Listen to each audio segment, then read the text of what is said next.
Bienvenue à tous, je suis Zarani Riarevoni, je suis sophrologue énergéticienne et j'accompagne les personnes stressées et angoissées à s'en libérer pour vivre une vie avec plus de sens. Alors, je suis en direct sur Insta et je suis en direct sur Facebook. Et aujourd'hui, j'ai prévu de vous parler d'être soi pleinement. Alors, aujourd'hui, c'est une journée assez mouvementée pour moi parce que je subis un peu la pleine lune, du coup, pas beaucoup dormi, beaucoup de mouvements pour pouvoir se réaligner. Donc, c'est assez compliqué. Et d'ailleurs, je suis en retard pour le live d'aujourd'hui. Et du coup, ça me permet d'avoir une réflexion par rapport à ce live que je voulais vous apporter sur être soi. Être soi et être soi pleinement.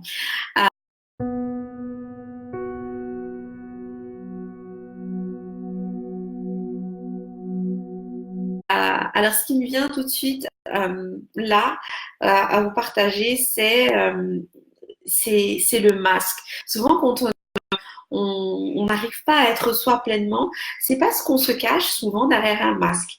Alors, qu'est-ce que c'est que ce masque? Ce masque, ça peut être euh, les choses qui nous paraissent normales en fait, les choses qui sont dites comme étant normales dans la vie en général.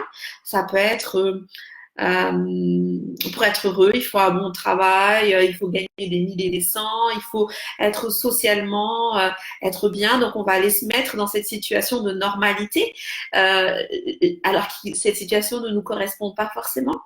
Donc, voilà ce que j'appelle un masque. Porter un masque selon en fait les critères, les valeurs, les critères qu'on a de normalité pour vraiment essayer de suivre ce qu'on nous apprend comme étant normal. Donc, je voulais vous parler justement de ce masque. Donc là, on parle de normalité, on parle de valeurs plus ou moins communes qui sont partagées et qui finalement ne nous correspondent pas forcément, mais on porte ce masque parce que ça fait bien. Donc ça, c'est par rapport à ce qu'on nous inculque et ce qu'on voit autour de nous comme normalité.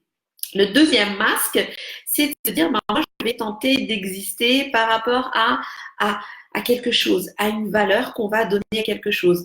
Ça peut être une valeur physique. Donc, une valeur physique, ça peut être ben, ce que je trouve de bien, c'est ben, la minceur ou être bronzé.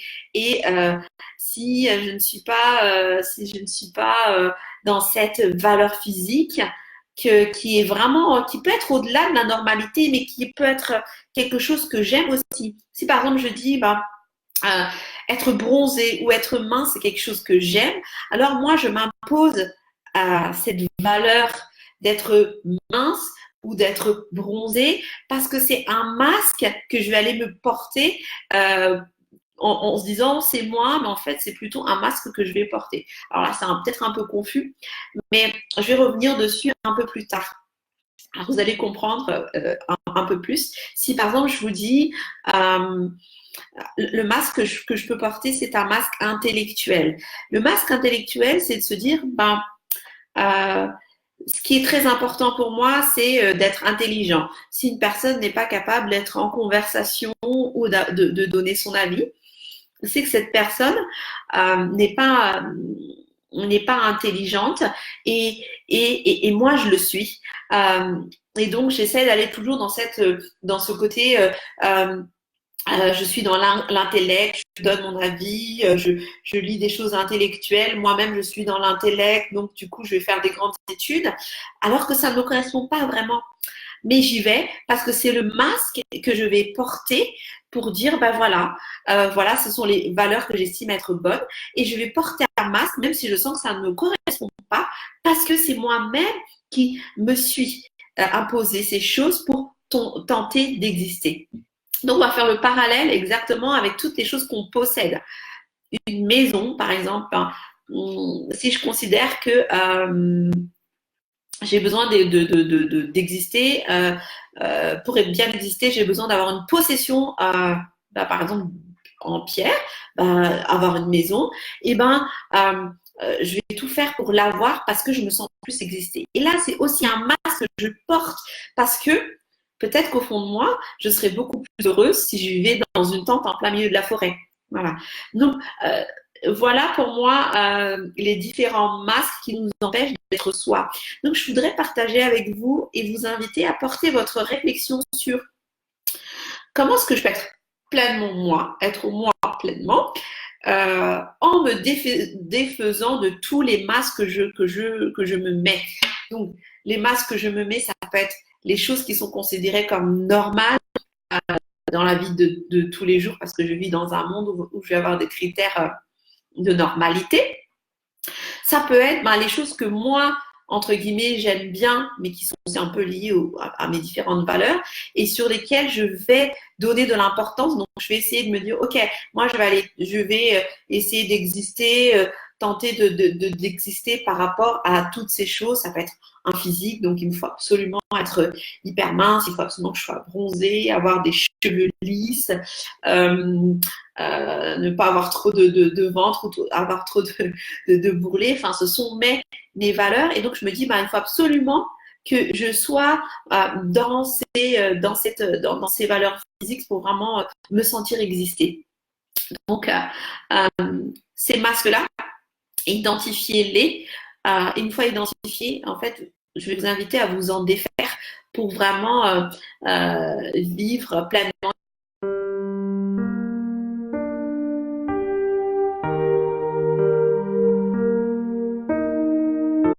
Qu'est-ce qu'il y a aussi derrière cette capacité à être, cette difficulté à être soi-même?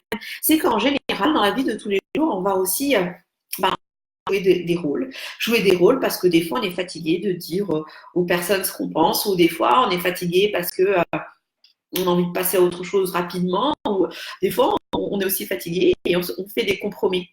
Hier, j'ai fait une je vous inviterai à regarder cette vidéo d'hier, mais être authentique, c'est quelque chose qui est vraiment très, très, très difficile, qui a toujours été un sujet difficile pour moi parce que j'avais toujours eu peur soit de blesser les personnes, mais aussi de me dire que ce que je fais, c'est pas forcément top, c'est pas forcément bien. Donc j'avais peur de ce jugement. Et je me suis rendu compte au fur et à mesure qu'en fait, le pire des juges dans cette histoire, ce n'était pas les autres, c'était moi. Donc du coup, j'avais cette grosse difficulté à être authentique et finalement, j'endossais des rôles, je jouais des rôles qui n'étaient pas du tout moi. Et quand on veut être soi pleinement, il faut cesser de jouer des rôles. Il faut se donner la possibilité de se libérer et de se dire, voilà, qu'est-ce que moi je veux au plus profond de moi, pour me sentir bien, pour me sentir libérée. Et pour ça, je vais vous inviter à justement cesser de jouer des rôles, jouer un rôle qui n'est pas vous. Et à partir de là, de laisser vraiment cette authenticité sortir. Alors, je dis pas que c'est facile parce qu'au tout début, on n'a pas trop confiance en soi, on ne sait pas trop si c'est pas nous qui posons problème, on ne sait pas trop si quand on est authentique, on va pas être blessé. On ne sait pas trop si justement on va pas mettre à dos les personnes qu'on aime. Mais j'ai envie de vous dire, soyez confiants parce que quand vous êtes authentique et que vous êtes vraiment vous-même, vous ne pouvez jamais vous tromper. Parce que tout simplement, vous allez exprimer vous allez vraiment laisser exprimer la personne que vous êtes profondément. Donc, être authentique, c'est être vrai. Et quand on est vrai avant tout envers soi-même. On est authentique avant tout envers soi-même. Donc là, il n'y a pas à avoir peur de se tromper ou de passer à côté de quelque chose. Parce qu'en réalité, si on n'est pas authentique, c'est à soi d'abord qu'on fait du mal avant de vraiment faire du mal aux autres personnes qui nous entourent.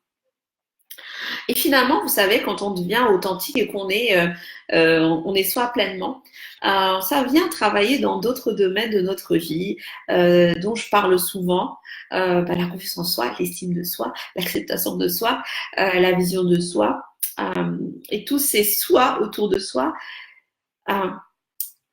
Effectivement, c'est pas forcément évident quand on n'a pas confiance en soi, quand on s'estime pas.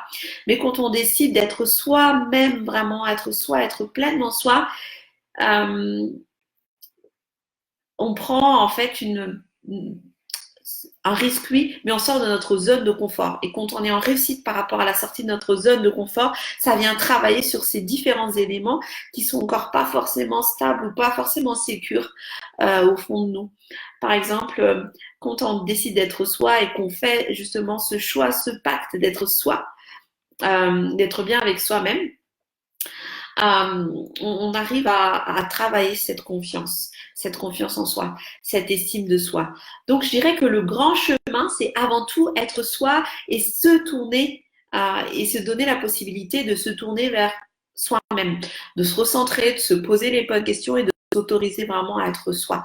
Et là, la confiance, elle revient, l'estime revient, l'amour de soi réaugmente.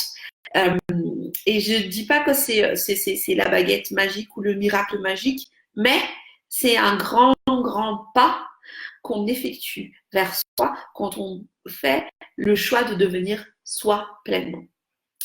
Voilà par rapport à ce partage.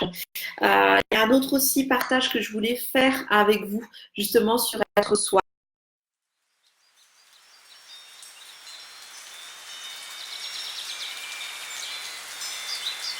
Être soi, souvent, ça fait peur aussi parce qu'on a peur d'être blessé. Donc, j'en parlais un peu au début de cette vidéo. Et la semaine d'avant, j'ai aussi fait une vidéo sur ce que c'était que les blessures. On a souvent peur d'être blessé. On a peur d'être face à certaines choses qui nous font peur, dont on n'a vraiment pas envie, parce que tout simplement, on a peur d'être blessé. Et c'est complètement légitime. Personne n'a envie de vivre quelque chose de désagréable, personne n'a envie que ce soit douloureux, personne n'a envie de souffrir. Mais en même temps, quand on est face à soi et qu'on est face à ses blessures, c'est aussi une manière de s'accepter et de dire, OK, je m'accepte, j'ai mes faiblesses.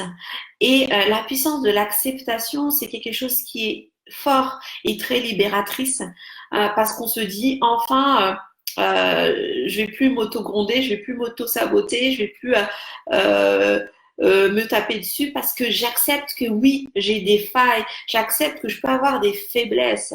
Et c'est une manière de se pardonner fortement et de plus se mettre aussi peut-être des barrières hyper hautes qui nous amèneraient directement vers des échecs.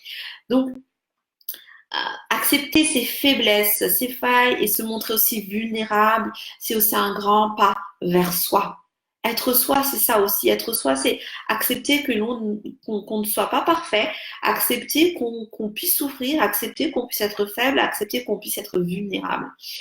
Et quand on accepte, quand on est vulnérable, c'est aussi le début à une belle ouverture de se dire, ben voilà, cette vulnérabilité, elle est forcément là pour quelque chose. Elle est forcément là aussi pour nous aider à avancer, nous aider à voir que on peut passer à autre chose. La vulnérabilité, elle est là aussi pour nous donner une leçon de vie, une leçon de courage et un message fort sur ce qu'on va entreprendre et sur ce qu'on veut pour soi, sur nos objectifs et sur ce qu'on veut pour notre vie, notre quotidien.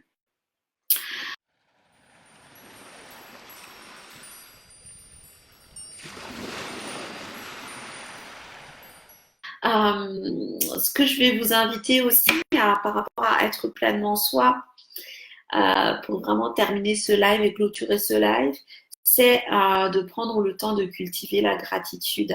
Alors j'en ai beaucoup parlé aussi ces derniers temps par rapport à la gratitude. C'est vraiment de venir la sentir au plus profond de vous, de se dire, je me pose un instant et je me dis, pourquoi est-ce que je suis en gratitude? Pour quelle chose que j'ai réalisée, que j'ai vécue, je peux être en gratitude. Et je vous invite à aller profondément sur ce sujet et aller concrètement sur ce sujet. C'est vraiment se poser et se dire, OK, je fais la liste des choses pour lesquelles je suis en gratitude. Quelles sont ces choses? Donc, de façon factuelle, je les identifie. Mais aussi de façon au niveau des ressentis. Comment est-ce que je suis en gratitude? Aller chercher vraiment le comment est-ce que je suis en gratitude, ce qui se passe au plus profond de moi quand je me pose en gratitude. Et mettez en place ce rituel.